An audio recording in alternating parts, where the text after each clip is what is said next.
Two-time MVP Lamar Jackson said he's playing this week. Did not practice on Wednesday or Thursday because of back and knee injuries, but did return to practice on Friday. Said he was just resting his body. Lamar says he's 100% for Sunday's game against the Broncos. And for more, welcome in CBS Sports HQ NFL analyst and host of With the First Pick podcast, Ryan Wilson. Lamar Jackson says he's 100%. Ryan, do you believe he's 100% here in Week 9? I'm smiling at Keem because he came off that defeat at the hands of your Cleveland Browns last week in a fun game for Jameis Winston as the Cleveland Browns try to get themselves going in the right direction. Yeah, I think he's telling the truth, and he makes his money with his legs, and we've seen him develop over the course of his career with his arm as well. There's a reason he's the two-time MVP, and if he takes 2 days off in the middle of the week and you feel okay with it as Lamar Jackson and as John Harbaugh, I'm going to trust him. The good news is they have Deontay Johnson arriving ahead of the trade deadline, so they get some help there. Zay Flowers is basically their only wide receiver at this point. The second leading receiver on this team is tight end Isaiah Likely, and then Justice Hill is third, the running back. So they get some diversity in the pass game with Deontay Johnson's arrival, and of course, King Henry has been better than advertised. So there's a really good balance in terms of what they want to do offensively, and it all starts with Lamar Jackson, of course. The other thing that's going to be interesting, Akeem, is that this is a 5-3 team going up against a surprising 5-3 Broncos and Bo Nix, who's gotten a lot of positive pub in recent weeks with the way he played. We'll see how he does against a better opponent as the Broncos face this tough stretch here, and then next week they have to face the Chiefs. Yeah, the Broncos defense only allowing 4.4 yards per play, best since 2015 when they won the Super Bowl. So it's going to be a tough test for Lamar Jackson and that offense. Lamar and the Ravens hosting Bo Nix and the Broncos on CBS at 1 p.m. Eastern time.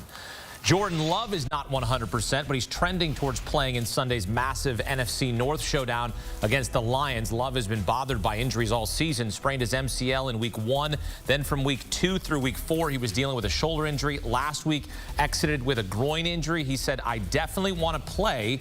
I think it's realistic," end quote.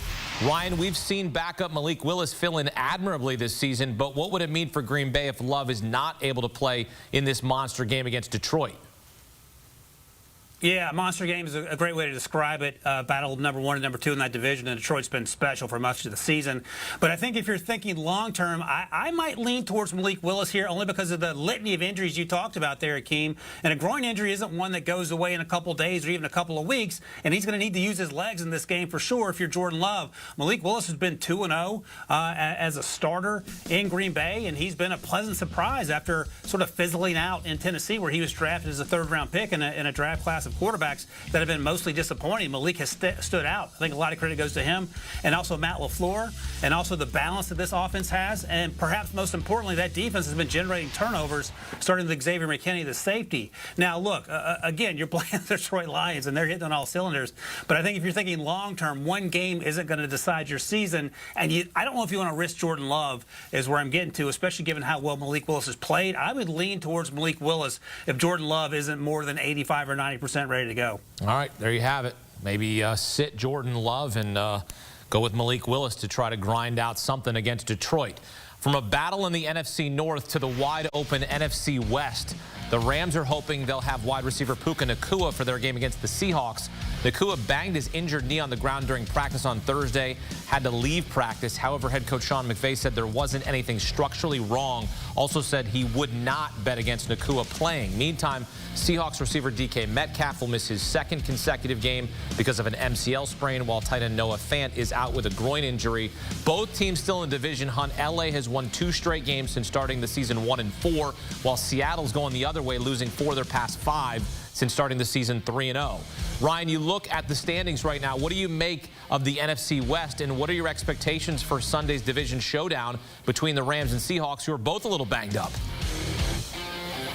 Yeah, absolutely. And somehow the Rams are less banged up than they were a few weeks ago when you talked about that run they're currently on. And I actually like the Rams sitting in last place to be one of the best teams in that division by the time it's all said and done. You sort of explain why Seattle's going in the wrong direction. But I think if you're the Rams, you have to be excited about the return of Puka Nacua if he can stay healthy. And I'll just say this, Puka Nacua has first-round talent, no doubt about it. We saw what he did as a rookie, but the knock on him coming out of BYU was the inability to stay healthy. And we've seen that a little bit this year. But when he's on the field, the last game they played with Cooper Kupp and Matthew Stafford, Stafford.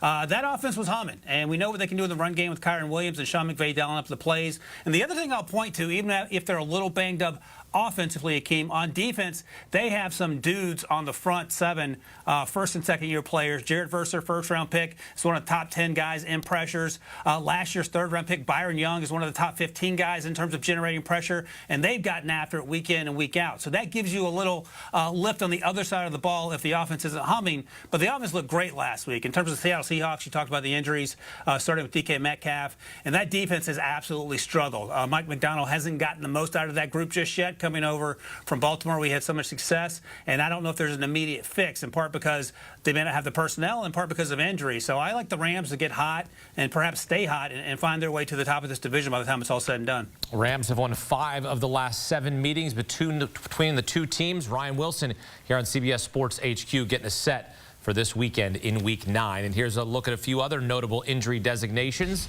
Bills receiver Amari Cooper is questionable against the Dolphins. Patriots rookie quarterback Drake May remains in concussion protocol, was limited again in practice on Friday. Meantime, in Minnesota, tight end TJ Hawkinson set to make his season debut against the Colts, coming back from an ACL tear.